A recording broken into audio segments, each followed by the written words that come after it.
Hola, mi nombre es Luis Marval. En este caso, como vicejefe de adjudicación del TGD, estoy muy emocionado de poder traerles un taller sobre análisis y argumentación en debates políticos en el formato Parlamento británico. Creo que no es solamente muy importante aprender sobre esta clase de conceptos para poder debatir mociones relacionadas a temas políticos de forma efectiva, sino que también muchas veces es una cuestión de que las personas suelen utilizar terminologías y quizá esto pueda ayudar a ampliar más el entendimiento que tienen las personas sobre esta ideología, ideologías en particular, qué es la izquierda, qué es la derecha, por qué un Estado es autoritario o no es autoritario, cuál es el tema de la legitimidad en ese sentido, y bueno, en general, cómo funcionan esta clase de cosas. Vamos a pasar, entonces, este taller no va a ser un taller extremadamente profundo al respecto. Creo que la idea es que este taller esté enfocado como más que todo a estudiantes que estén apenas adentrándose a debate y quieran expandir un poco más su conocimiento sobre esta clase de temas para tener una mejor capacidad de debatir mociones que estén relacionadas, por ejemplo, con política de China, con la transición de la presidencia de los Estados Unidos, que son temas muy relevantes actualmente.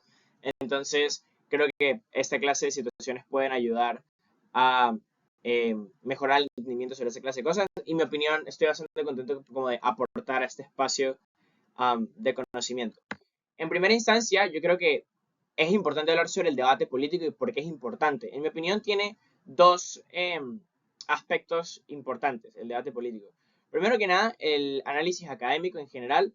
Yo creo que las personas, el taller de repente no va solamente dirigido a explicar conceptos que las personas puedan entender porque son funcionales para debate, sino también quizá a ampliar esos conceptos porque el entender los mismos ayuda mucho como en el ejercicio de nuestros deberes como ciudadanos en todos nuestros países. Y también, obviamente, enfocando los conceptos, porque vamos a hablar mucho de estrategia, a el segundo aspecto que ya es competitivamente hablando, ¿no? Cómo hacer uso de estos aparatos conceptuales para eh, el, la competición, que es el formato en Parlamento británico, que pues generalmente suele exigir, como menciono acá, una estructura argumentativa sólida, basada en principios ideológicos, evidencia empírica y modelos teóricos, porque al final estamos hablando como de ideologías, ¿no? En general políticas, izquierda, derecha, socialismo, comunismo, capitalismo, neoliberalismo, centro izquierda, centro derecha, centro... Ahorita vamos a hablar bastante sobre el espectro político para entender bien um, cómo funcionan en materia general. Vamos a pasar ahora con conceptos fundamentales en ciencia política. Acá solamente habla sobre la diferencia entre Estado y gobierno, que es como ciencia política 101, pero vamos a adentrarnos un poquito más en otros temas como el poder y la legitimidad y también como políticas públicas y gobernanza en general. Primero que nada, para hacer una distinción de lo que es el Estado y el gobierno, es una confusión bastante común. El Estado es la entidad política compuesta por un territorio definido, una población permanente, un gobierno y soberanía.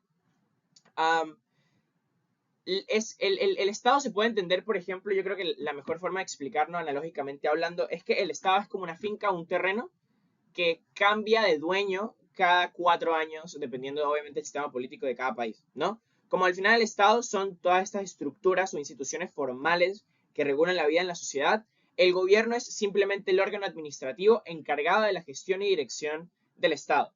Creo que esto nos puede ayudar de repente a ser más precisos conceptualmente hablando cuando elaboramos nuestros casos de cuando hacemos referencia al Estado, hacemos referencia al gobierno. Entonces ya el gobierno, por ejemplo, al ser transitorio, como que su composición puede variar según el sistema político que pueda adoptar distintas configuraciones institucionales. En ese sentido, ya probablemente no hablemos mucho sobre sistemas políticos porque, y les quiero incentivar a ver el taller de Gonzalo, que es una de nuestras juezas financiadas, que va a hablar de manera mucho más profunda sobre sistemas políticos en general. En mi opinión, este taller es más que todo una introducción a cuestiones políticas en general y debería funcionar justamente para eso. El taller de Gonzalo va a ser mucho más profundo en cuestión de sistemas políticos. Les invito fuertemente a ver esa parte. En conclusión, diferencias claves de Estado y gobierno es que el Estado es una entidad permanente, el gobierno es una administración transitoria en materia general. Ahora vamos a pasar a hablar un poquito sobre el poder y la legitimidad, por ejemplo, a pesar de no tener visualmente hablando esto dentro de las diapositivas, porque fue algo que agregué de último momento, es muy importante hablar sobre el poder y la legitimidad, ¿no? Primero que nada, el poder es como la capacidad de influir en las decisiones y comportamientos de otros.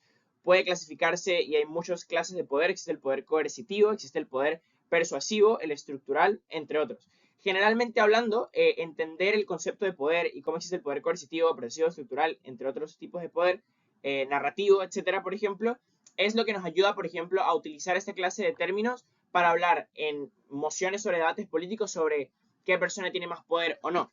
Por ejemplo, si nos contextualizamos a el contexto político, al menos de Panamá actual, que es bastante internacional al final del día, la reclamación, por ejemplo, que hacía Trump en relación al canal de Panamá y esa clase de cosas, nótese cómo, por ejemplo, si hacemos un análisis desde las dinámicas de poder, se entiende, por ejemplo, que Estados Unidos entra a un proceso de negociación donde evidentemente tiene un mayor poder por diversos factores de que Panamá, por ejemplo, o el gobierno panameño en este determinado caso, para poder establecer estos procesos de negociación, que es algo que es un análisis bastante común en mociones donde comparamos o contraponemos a estados muy grandes con estados muy chiquitos, o sea, países más hegemónicos o potencias con países más medianos o pequeños, obviamente con una menor presencia en términos políticos o económicos dentro del panorama internacional. Entonces, en esta contraposición, o sea, cuando ponemos uno en contra del otro, entendemos que hay una dinámica de poder importante que entender ahí. Nótese cómo uno tiene más poder que el otro, entonces los procesos de negociación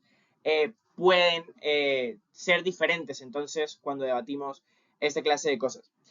Luego pasamos al tema de la legitimidad, por ejemplo, que es la justificación de ese poder en función de la aceptación social y el reconocimiento de la autoridad. Personalmente me gusta verlo de la forma, y esto es una cuestión completamente de preferencias, a mí me gusta ver el tema de la legitimidad como que generalmente los gobiernos se legitiman o por aceptación, o sea, o por contrato, digamos, las personas acceden a que un gobierno los gobierne por un tema de acuerdo, contrato social, de ceder cierta clase de libertades a cambio de protección del Estado, y eso genera cierta clase de legitimidad. Los votos, las elecciones, esta clase de cosas, por ejemplo, legitiman un Estado en particular, en sistemas democráticos funcionales. No vamos a hablar del tema de Venezuela. Esto. Y por otro lado, por ejemplo, se puede legitimar, quiero decir yo, por ejemplo, por el miedo, por ejemplo, por ser un Estado, un gobierno extremadamente coercitivo o incluso coactivo en muchas situaciones, ¿no? Que ahí sí, por ejemplo, quiero hablar del tema de Venezuela y cómo, por ejemplo, el gobierno venezolano o el oficialismo, por ejemplo, se ha mantenido en el poder justamente a partir de amedrentar o formar parte de episodios de violencia que justamente como que limitan la capacidad de las personas de poder decidir esta clase de cosas. Entonces, las personas no legitiman este gobierno, el gobierno se legitima a sí mismo por medio de estas prácticas coercitivas, ¿no? O coactivas también en muchos casos. Esto, para ser un poquito más preciso conceptualmente hablando en temas de legitimidad, Max Weber, por ejemplo, la definía de tres formas específicas. La legitimidad tradicional, que está basada en costumbres y estructuras heredadas, por ejemplo, esta idea de que nosotros respetamos la institucionalidad o respetamos la figura de un presidente, porque estamos acostumbrados a tener un presidente desde que nacemos, básicamente hasta que morimos, al menos los últimos siglos. Por ejemplo, de desarrollo de países como repúblicas, etcétera, ¿no? Está como basada en costumbres y en estructuras heredadas, que al menos, por ejemplo, en el tema de los presidentes, en el corto plazo, cuando tú creces, no es tanto racional legal, porque tú simplemente entiendes que es una figura de superioridad, entonces la legitimas por ser una figura de superioridad. Creo que un ejemplo quizá un poquito más sencillo es que respetamos y legitimamos, por ejemplo, las decisiones que toman nuestros padres, porque es costumbres, son estructuras que se heredan constantemente, al menos los cuadros familiares funcionan así, entonces es por eso que existe una legitimidad tradicional, que se puede extrapolar no solamente a temas de familia o a entender que el presidente es importante, entonces debemos respetarlo, sino que también se puede extrapolar a otra clase de cosas, cuestiones, por ejemplo, culturales. Por ejemplo, podemos hablar de la legitimidad tradicional, por ejemplo, cuando vemos que en diferentes culturas son legítimas de hacer ciertas cosas que de repente en otras culturas no son consideradas legítimas por otros factores ya, de nuevo, culturales, tradicionales o de estructuras que han sido heredadas. La segunda es la legitimidad carismática. La legitimidad carismática está fundamentada por una figura de un líder con habilidades excepcionales. Yo creo que la legitimidad carismática que explica Weber se ve mucho en la actualidad, no por ejemplo por un tema de que nosotros consideremos carismáticas a las personas, sino como vimos en una época de muchas redes sociales, por ejemplo, y de mucho auge de dar información o exponer esa clase de información a través de esta clase de medios, lo que ocurre entonces es que generalmente tendemos a tener una legitimidad por carisma de figuras que no necesariamente tienen mucha credibilidad, o sea, pueden tener mucha o poca credibilidad en este sentido, pero que legitimamos porque consideramos que tienen habilidades específicas o que son más carismáticas, ¿no? Por ejemplo, el concepto de la credibilidad es muy interesante cuando hablamos de esta clase de cosas. ¿Qué tanta credibilidad, por ejemplo, tienen mandatarios que son reconocidos, generalmente hablando, por mentir factualmente en sus discursos, por ejemplo?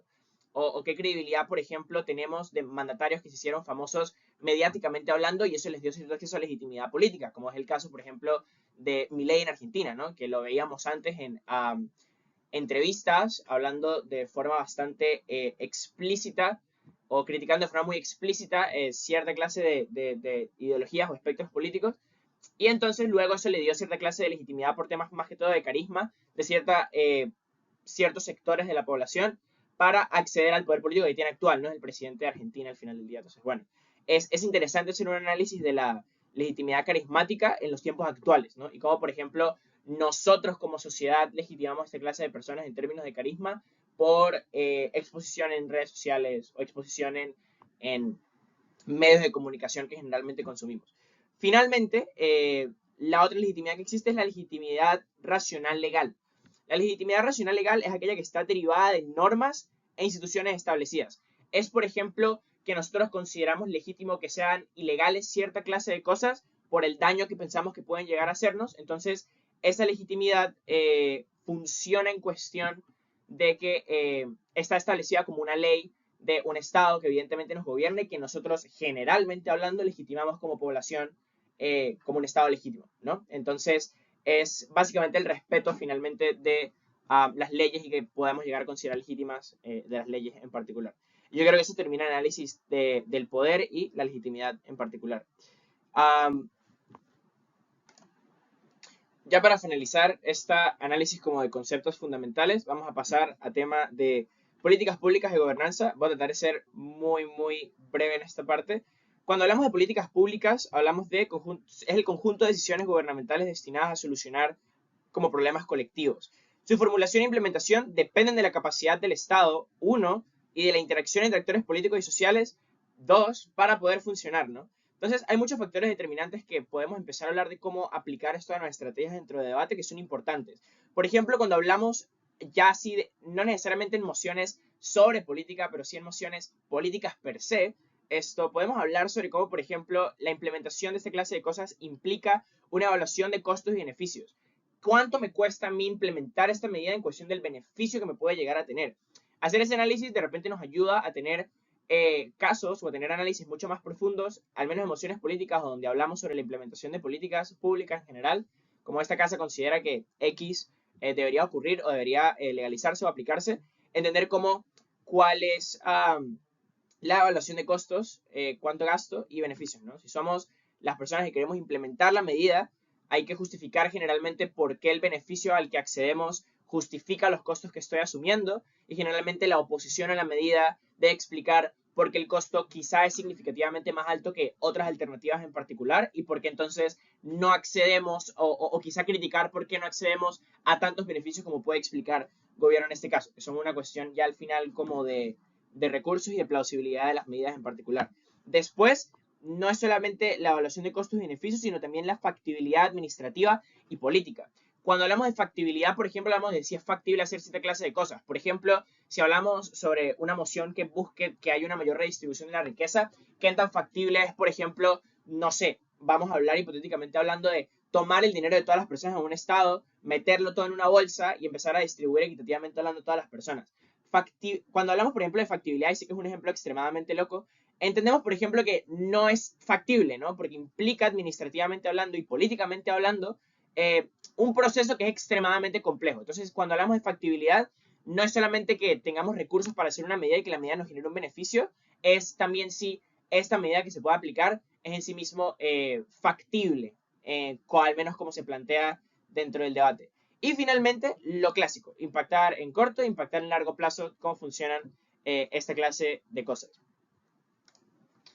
Vamos a continuar ahora con lo que yo pienso es una de las partes más importantes del taller, que es el espectro político, el famosísimo espectro político, qué es la izquierda, qué es la derecha, cuáles son los ejes, cómo funcionan.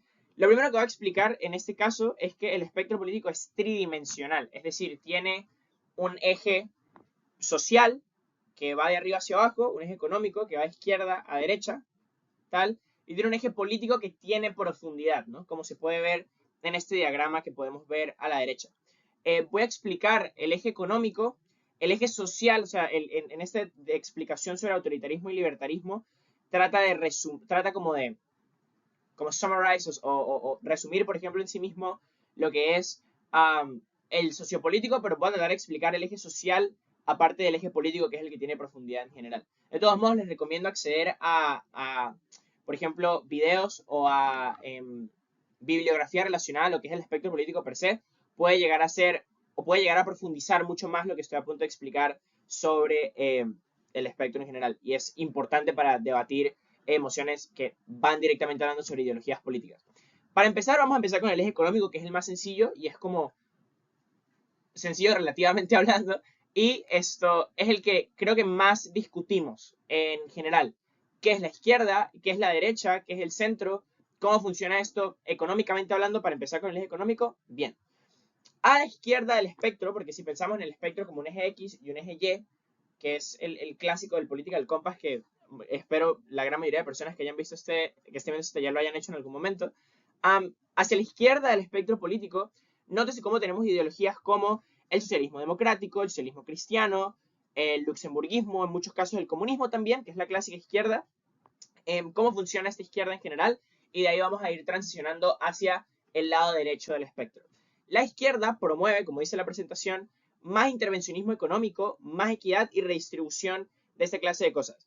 Cuando hablamos de equidad, redistribución económica e intervencionismo estatal, es que el Estado, por ejemplo, interviene sobre el mercado para garantizar, por ejemplo, que las personas, garantizar cuestiones como accesibilidad, por ejemplo, de estratos más bajos a este mercado en particular, no solo laboral, sino también el mercado en cuestión de accesibilidad como a productos de canasta básica, esta clase de cosas. Entonces el Estado entra directamente hablando a regular esta clase de cosas para que las personas puedan acceder a las mismas. Justamente en base a valores como de justicia social o de tratar de eliminar la desigualdad social en lo más que se pueda llegar como a balancear, digamos, dentro del status quo, ¿no? Los fundamentos teóricos que tienen son, como ya dije, el socialismo, el keynesianismo y las teorías como de la justicia distributiva, que son pequeños bullet points que les voy a dejar de este taller para que si tienen interés en investigarlo un poquito más a profundidad, lo puedan llegar a ver en su momento. Y creo que eso en general explican, al menos en términos económicos, cómo funciona una izquierda.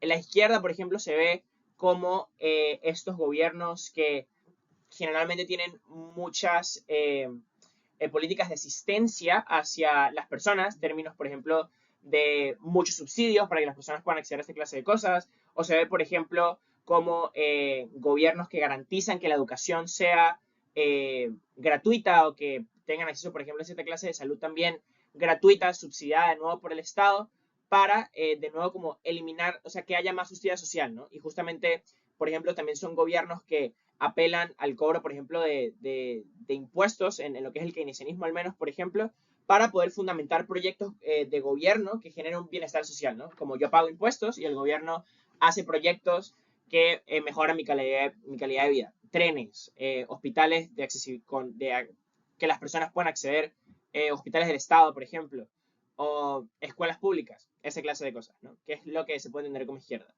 Vamos a pasar ahora como dentro del espectro, si se dan cuenta, vamos pasando de una izquierda, nos vamos movilizando lentamente hacia el centro. El centro político tira tanto para la izquierda como para la derecha.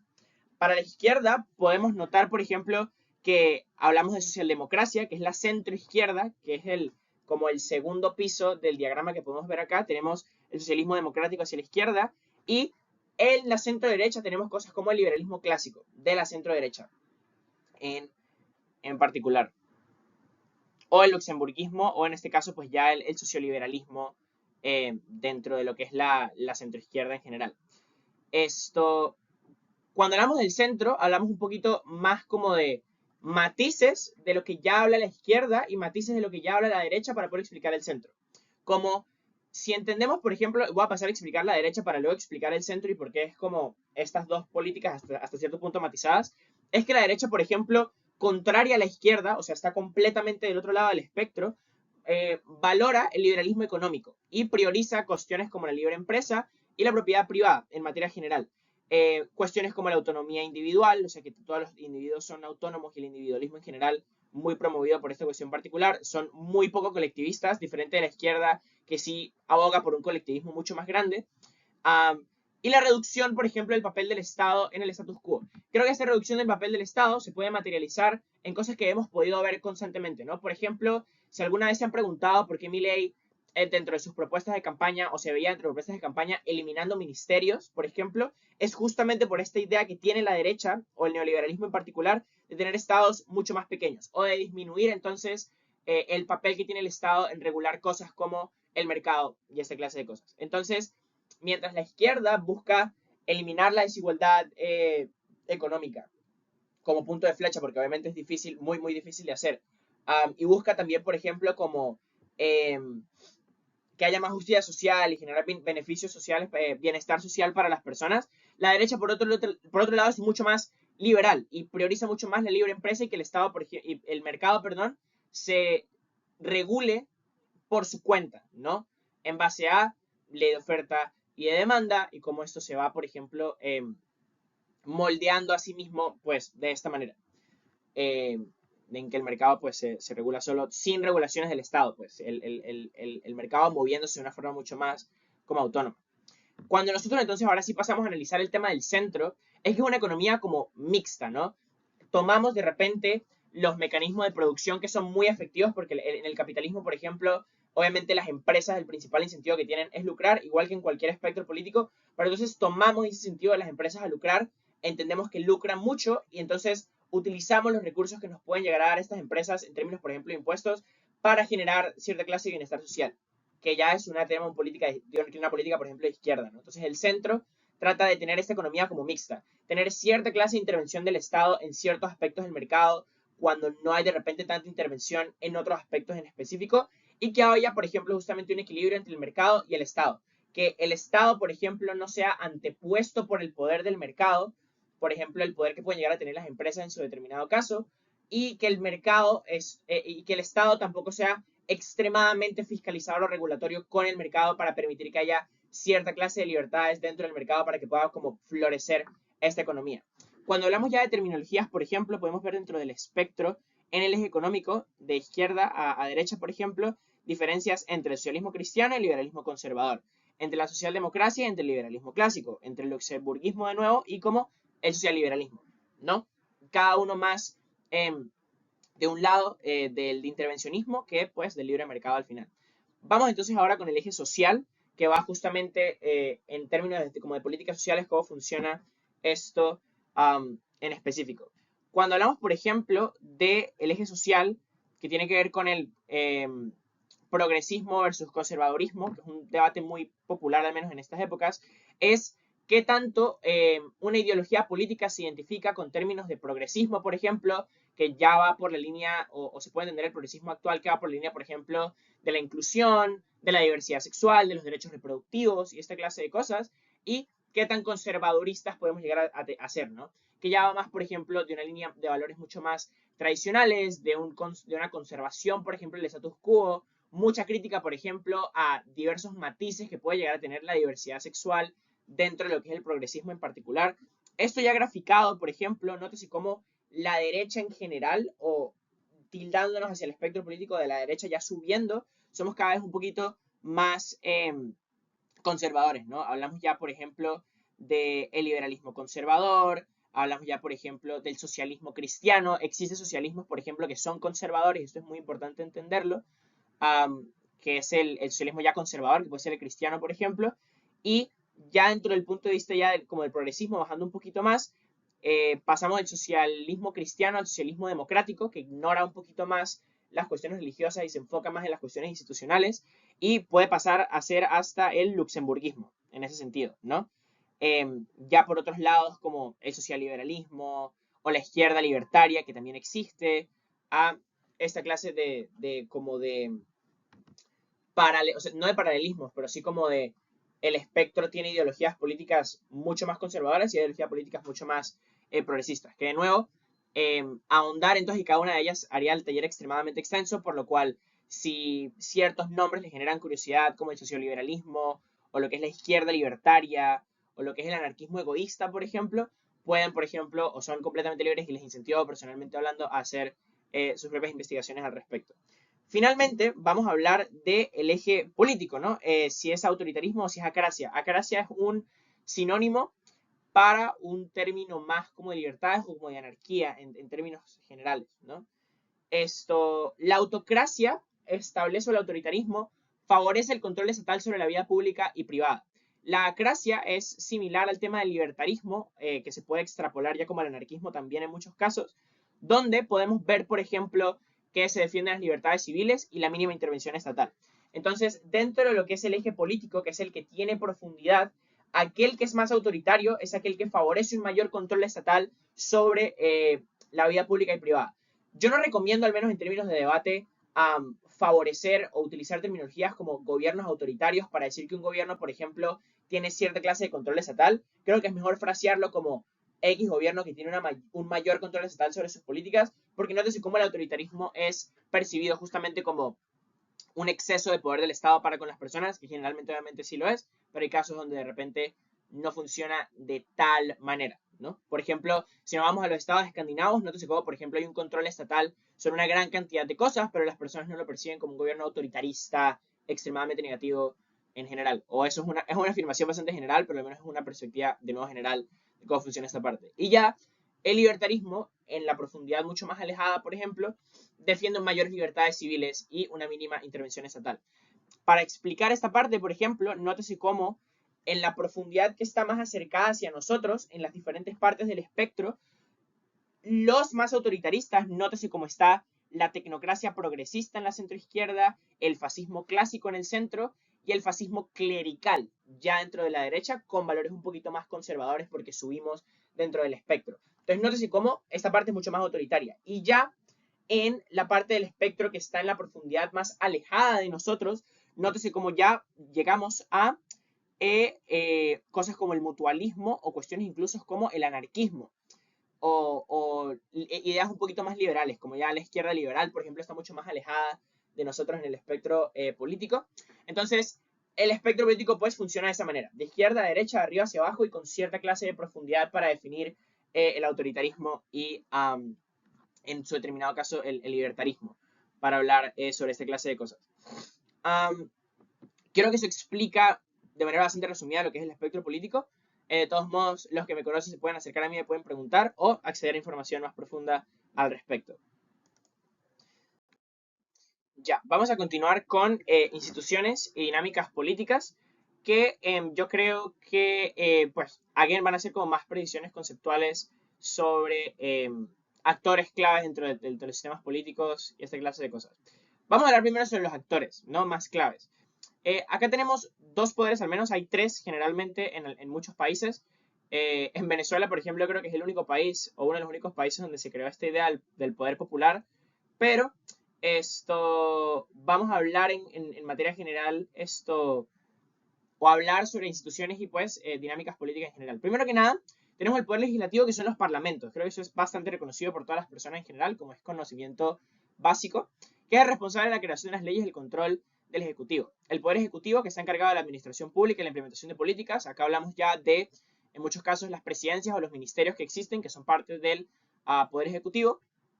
Y aparte de estos dos poderes, tenemos el Poder Judicial, que es el que se encarga, por ejemplo, de los juicios, del cumplimiento de las leyes y de los tribunales en general, pues, en todos los países.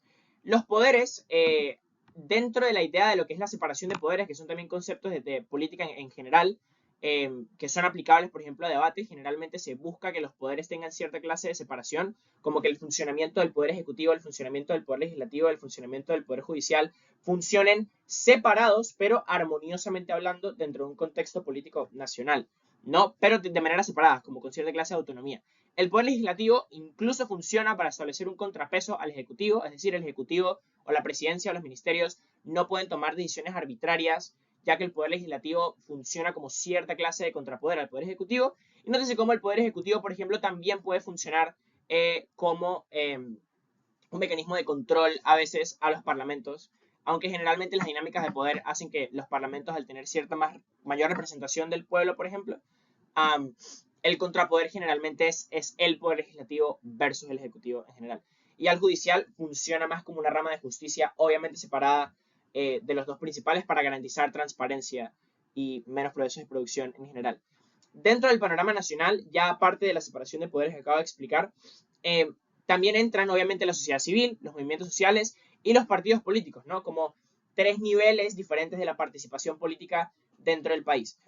Cuando hablamos de partidos políticos, hablamos de que los partidos políticos, algo interesante que tienen es que forman parte de la sociedad civil, porque los partidos políticos tienen personas inscritas que son ciudadanos, que forman parte de la sociedad civil, y también forman parte de la sociedad política, ¿no? ¿Por qué? Porque los partidos políticos también tienen acceso a escaños dentro de las asambleas y de los parlamentos, y es por esto entonces que los partidos políticos son mediadores entre la ciudadanía y el poder estatal, ya que articulan los partidos políticos los intereses y proyectos de gobierno que al menos sus votantes quieren llegar a tener en base a ideologías específicas o no.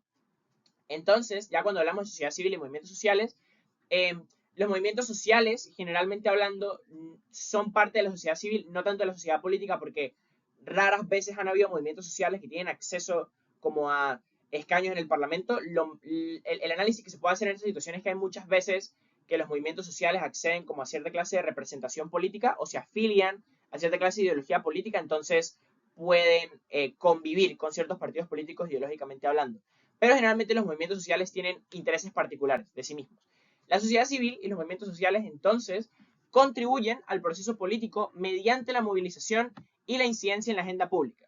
Cuando hablamos de movilización, por ejemplo, creo que se puede explicar por dinámicas de protestas o de cómo las personas se levantan en contra de cierta clase de políticas o en favor de cierta clase de políticas. Las protestas para la legalización del aborto en Argentina, las protestas contra la minería en Panamá, cuestiones como la primavera árabe, que se da desde la sociedad civil hacia aspectos mucho más altos de los estados en Medio Oriente en general, y cómo, por ejemplo, se pueden articular en movimientos sociales para que haya una mayor organización de esta clase de cosas. Entonces, son dinámicas políticas o dinámicas sociales muy importantes para la política porque por medio de las mismas es que se contribuye al proceso político, ¿no? Nótese que el Estado quiere hacer algo, la población puede no estar de acuerdo y en países funcionales democráticamente hablando tienen el derecho a protestar y tienen el derecho a comunicar el descontento que tienen con esta clase de política.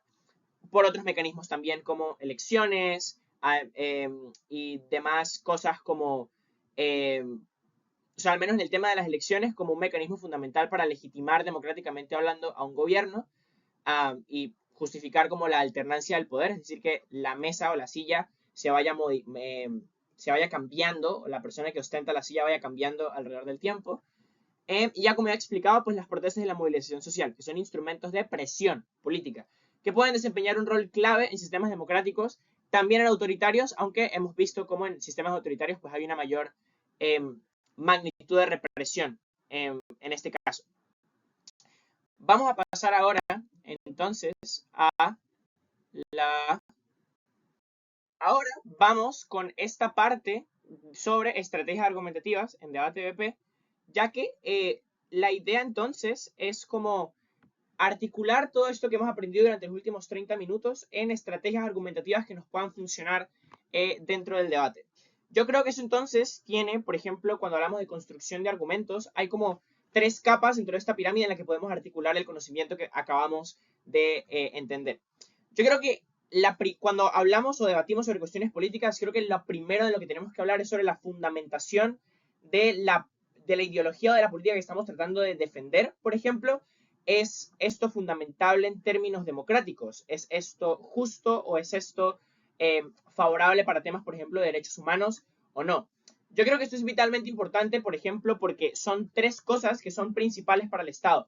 Nótese cómo, por ejemplo, la Declaración Universal de los Derechos Humanos o los derechos humanos en general muchas veces están integradas dentro de la legislación nacional o dependiendo de los sistemas o de cómo funciona cada país en relación a esto. Generalmente las normativas del derecho internacional que son ratificadas por un país en específico tienen la misma validez, digamos, en términos legales o de justicia dentro del país en general, especialmente cuando hablamos de derechos humanos. Entonces, si nosotros hablamos o tratamos de justificar una política en cuestión de que favorece el acceso a cierta clase de derechos humanos, nótese como tiene una mayor validez, porque la legitimidad que tiene, por ejemplo, es si un país ratifica esas convenciones en específico y las introduce, digamos, en su legislación nacional, esto implica entonces que el peso que tienen estas políticas pueda aumentar.